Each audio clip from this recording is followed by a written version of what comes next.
all my corporate business experiences, the most challenging time was of all my corporate business experiences, my most challenging ones were my time at Daltile. Now, they had a negative environmental history and kind of a culture of fear. And I had a lack of experience in environmental health, safety, and mining, which I was assigned to assist our manufacturing plants to stay compliant. Their internal EH&S department and mining department contributed to this challenge. See, they actually refused to work with us and the plants. They preferred to just tell people what they were doing wrong and then not help them resolve it. So my boss and I decided we would just take the bull by the horns and learn what we could do to support our plants and keep them compliant. And the first step was to tour all the plants, getting to know the staff and to truly understand their problems and develop relationships with them. It took a while, but most of the locations warmed up to us pretty well once they realized that we were actually there to help them because they had been burned too many times by the corporate group. Now, since I really didn't know a lot about environmental safety and health, I went to many, many seminars. But there's one that really stands out in my mind, and it was at the EPA, somewhere in Austin, where they went around the room and asked us to identify ourselves and who we worked for. And I said, my name is Adam Lawrence, and I work for Daltile. Well, there was a collective groan after I said that, and I thought, what in the world? What's going on? So at a break, somebody came up to me and said, hey man, don't feel so bad. I used to work for Daltile a few years back when they had this terrible environmental issue, and they'd start the seminar with the newspaper showing about the bad things we had done, and then they'd go around the room and we'd have to introduce ourselves. So you actually have it a little better than I did. Now, it took a while, like I said, but after we started to get some traction, plants started to trust us and started to actually ask us for our help to resolve critical issues.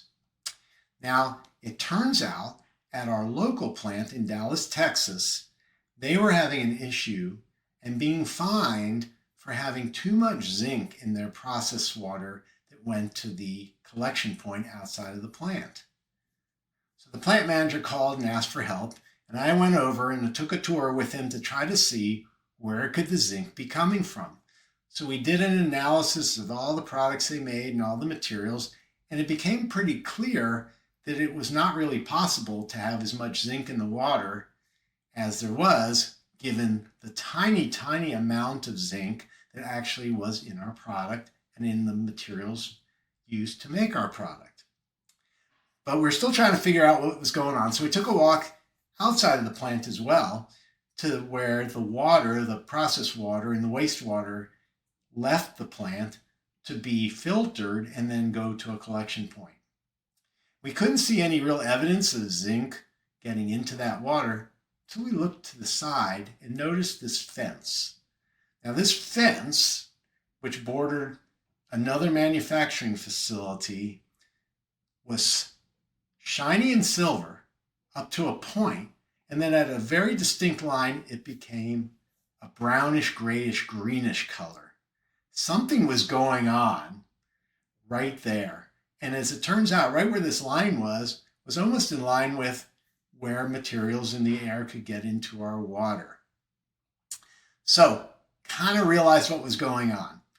And I knew what I had to do, but I had to get the trust of the Dallas plant manager, because what I thought we had to do was invite the EPA to help us resolve our problem.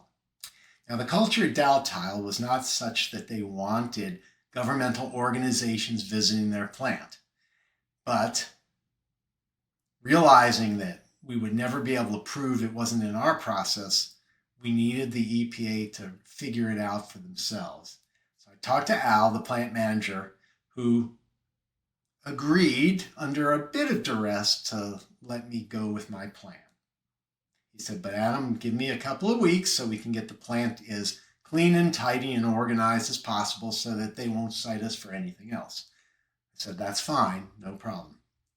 Well, here's the deal. We brought in the EPA rep who was quite frankly surprised that we had invited him to help us, but that is what governmental agencies are supposed to do.